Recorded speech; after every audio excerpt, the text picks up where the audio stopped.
Olá a todos e a todas, bem-vindos para mais um resumo da nossa aula de ontem. Nós tivemos a ver na nossa aula nas aulas anteriores como o afeto é uma necessidade essencial para o desenvolvimento benéfico dos bebés, com várias finalidades. Uma que normalmente é muito esquecida é que nós queremos ver os nossos bebés felizes.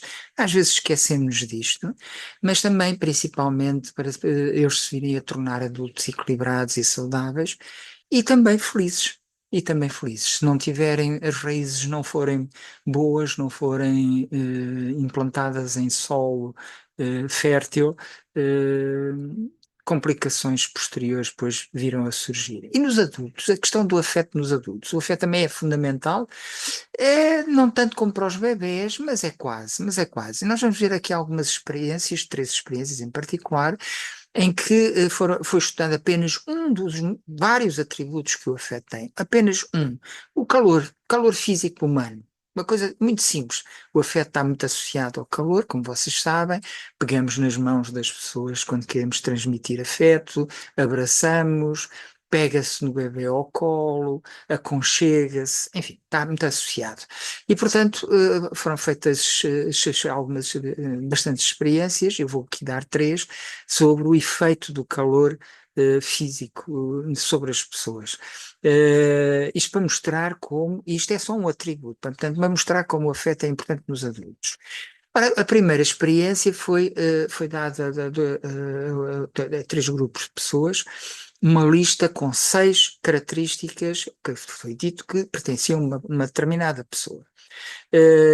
Quais eram as diferenças nesses três grupos? As características eram todas iguais, portanto, para os três grupos eram todas iguais, com exceção de uma delas. Num grupo ficou dito que a pessoa era calorosa, no outro grupo ficou dito que a pessoa era fria, e no terceiro grupo não apareceu a palavra calorosa nem a palavra fria. E depois perguntava-se às pessoas o quão agradável eles achavam, o quanto gostavam dessa pessoa. E como vocês já estão a imaginar, o grupo que mais achou agradável a pessoa foi aquele em que estava incluído apenas a única diferença que estava incluído a palavra caloroso.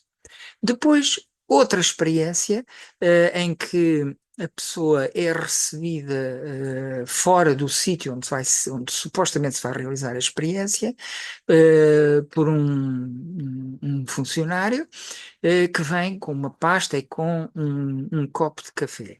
Entram no elevador e durante um período curto de subida o funcionário pede à pessoa para segurar no copo de café enquanto ela tira uma folha que a pessoa irá depois preencher e volta a pegar no copo de café e entrega a folha.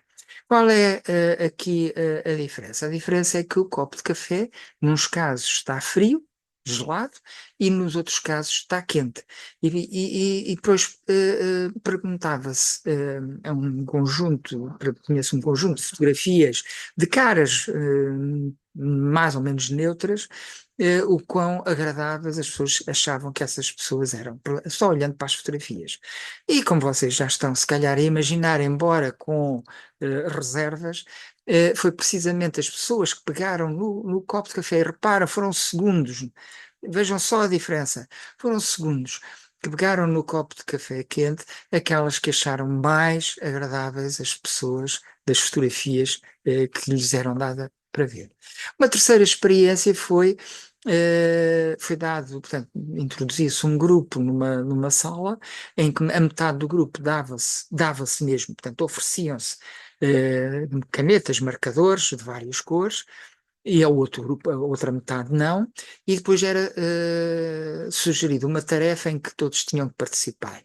E, portanto, procurou-se medir o grau de generosidade das pessoas, isto é, aquelas que tinham as canetas de dar as suas canetas às que não tinham, ver qual o grau, portanto, de generosidade.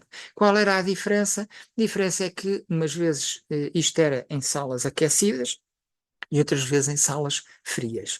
Como vocês também já estão com certeza a supor, nas salas aquecidas a generosidade era maior. As pessoas tornam-se mais generosas em ambientes aquecidos do que em ambientes frios. Mas isto são as pessoas que tiveram uma infância que lhes permitiu criar umas raízes seguras, aquilo que se chama uma vinculação segura. Porque nas pessoas que tinham uma vinculação insegura, o calor já não influenciou assim tanto. Qual a razão? É que a pessoa, na infância mais remota, naquela infância mesmo de bebés, não aprendeu, não interiorizou a associação entre calor, conforto e afeto. E, portanto, as pessoas, o calor deixou de implicar conforto e afeto, e, portanto, as pessoas ficam mais frias, menos calorosas. Uma pergunta que normalmente as pessoas fazem é amar. Quando se diz, não se esqueçam que nós estamos no primeiro pilar, na primeira competência da comunicação para bons relacionamentos.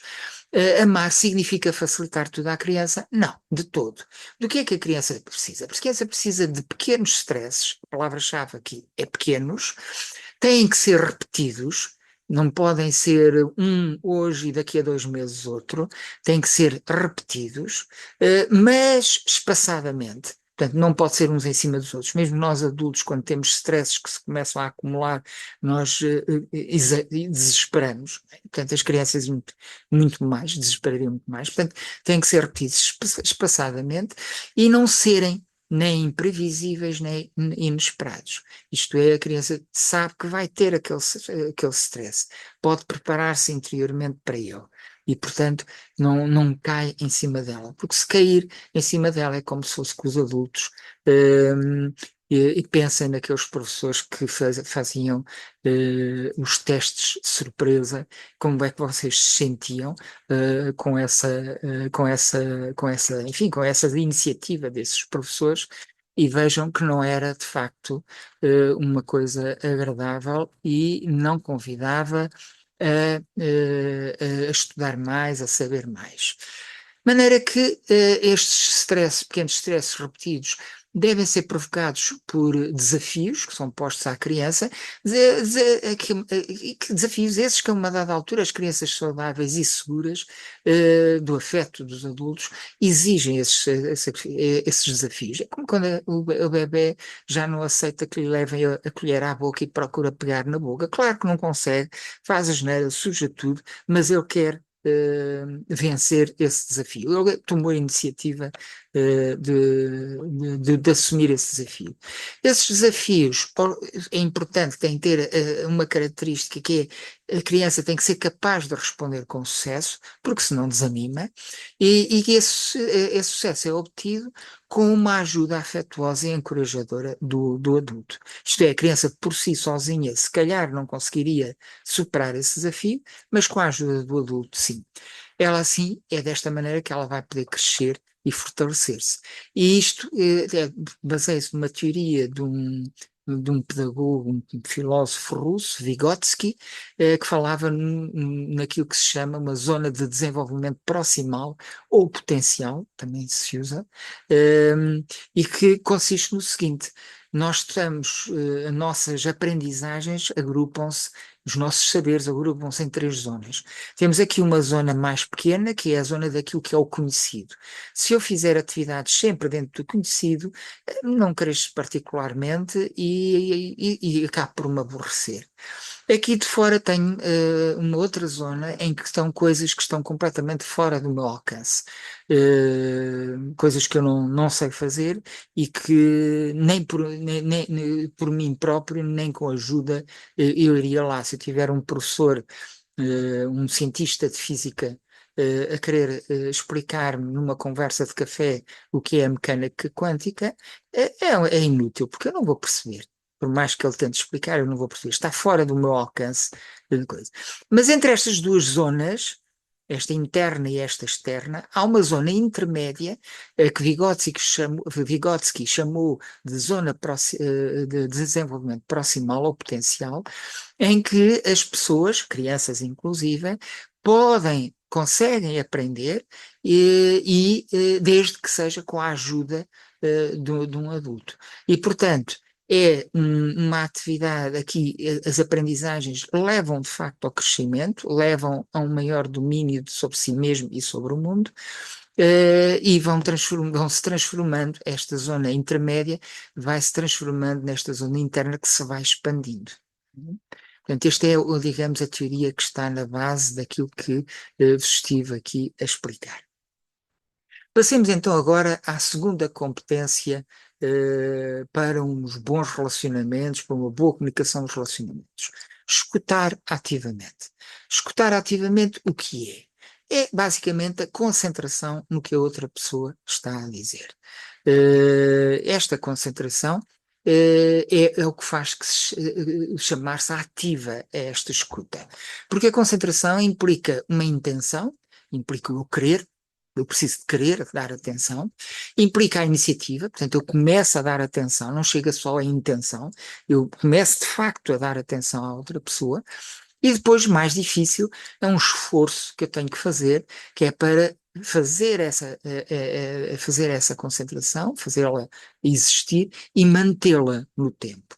E, portanto, isto não tem nada de passivo, e por isso é que se chama uma escuta ativa. Por que é importante a escuta ativa? No contexto do relacionamento, o que é que acontece se eu não escutar o outro? Bom, a verdade é que se eu não escutar o outro, eu não o conheço. E por isso não vou saber quais são os seus gostos, as suas inclinações, as suas necessidades. E assim, a probabilidade de eu acertar em satisfazer esses gostos, essas necessidades, é muito reduzida. Isto é, falho muitas vezes em os satisfazer. E isto mina, obviamente, a relação. Há uma premissa aqui nesta altura que eu gostaria de pôr, que é muito importante ter em conta e que vamos analisar até conseguirmos todos atingir um consenso. Pensando na vossa experiência pessoal, o que é que diriam que provoca um determinado comportamento negativo? As respostas das pessoas normalmente foi coisas que os outros fizeram. Injustiças, faltas de respeito, faltas de atenção, faltas de cortesia, etc, etc, etc. Né? A resposta correta, no entanto, é um ou mais estímulos desagradáveis, tudo bem, foi o que as pessoas disseram, externos, tudo bem, foi o que as pessoas falaram, mas as pessoas esqueceram que também estímulos internos podem provocar um determinado comportamento negativo. E então isto leva-nos à pergunta seguinte: o que é que causa? A pergunta anterior era o que é que provoca? Aqui é o que é que causa esse determinado comportamento negativo? E não há dúvida nenhuma que a resposta correta é emoções e pensamentos negativos. São estes, não são as pessoas, não são os acontecimentos exteriores que vão provocar, que vão causar, que vão ser a causa do nosso comportamento negativo. Eles provocam, mas provocam o quê? Provocam emoções e pensamentos negativos, e esses sim é que são a causa dos nossos comportamentos negativos. E por isso, isto ajuda-nos, de alguma maneira, se não forem pensamentos e emoções muito negativos, ajuda a controlar. Se forem já fortemente negativos, muito intensos, poderemos talvez orientar e não nos deixarmos arrastar por aquilo que os outros fazem ou deixam de fazer. Okay? E pronto, ficamos por aqui. Obrigado pela vossa atenção. Desejo-vos a todos uma boa semana, um bom fim de semana, com saúde, alegria, amor e muita paz. A todos vocês, mais uma vez, obrigado e até daqui a 15 dias. Para a semana será, portanto, a Lídia Jorge. Adeus então.